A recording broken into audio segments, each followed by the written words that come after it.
Let's speak about 3 things relating to dynamic stability. The first, dynamic stability as a process. Second, the three-dimensionality of dynamic stability.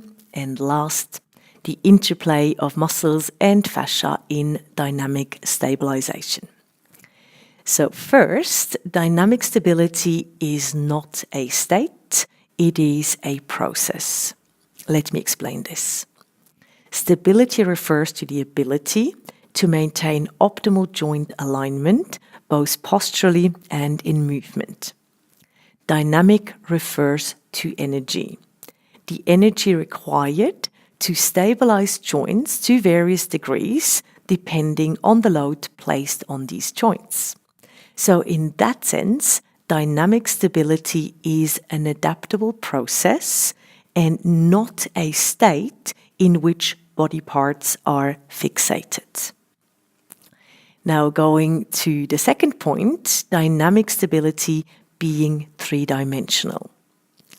Regardless of how seemingly simple or differentiated a core stabilization exercise is, the stability is always three-dimensional.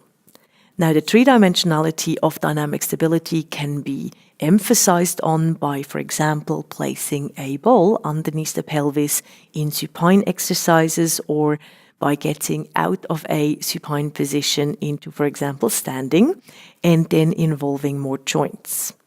However, if stability is really dynamic, so it stays adaptable while maintaining optimal joint alignment, the three-dimensionality is quite perceptible.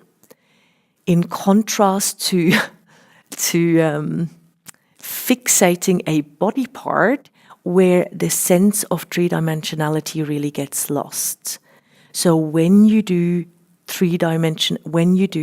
core stabilization exercises, or even want to feel the three-dimensionality of the stability in your body, make sure you're not bracing, you're not fixating. Now, the last point is the interplay of muscles and fascia in dynamic stabilization. While the local core stabilizing muscles engage to various degrees to stabilize joints accordingly to the load placed on them, the fascial system that is inherently tensile provides both local and body-wide dynamic stabilization. And it does even more. It's also the communication system between the local core stabilizing muscles.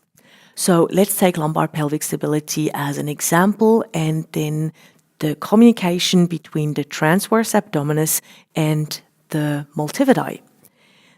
The thoracolumbar fascia is the communicating system that communicates what's going on in the transverse abdominis to the multifidi, and from the multifidi to the transverse abdominis. I can also include the pelvic floor. It goes from the pelvic floor into or to the multifidi and to the transverse abdominis, and of course in reverse as well.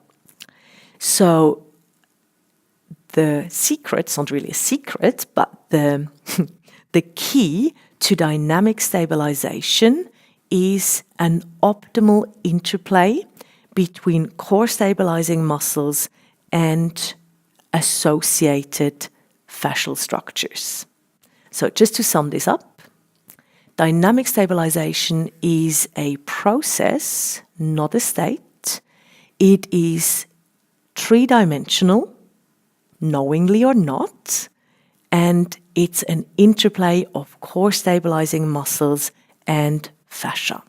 And that's what we are aiming for in the Slings Myofascial training.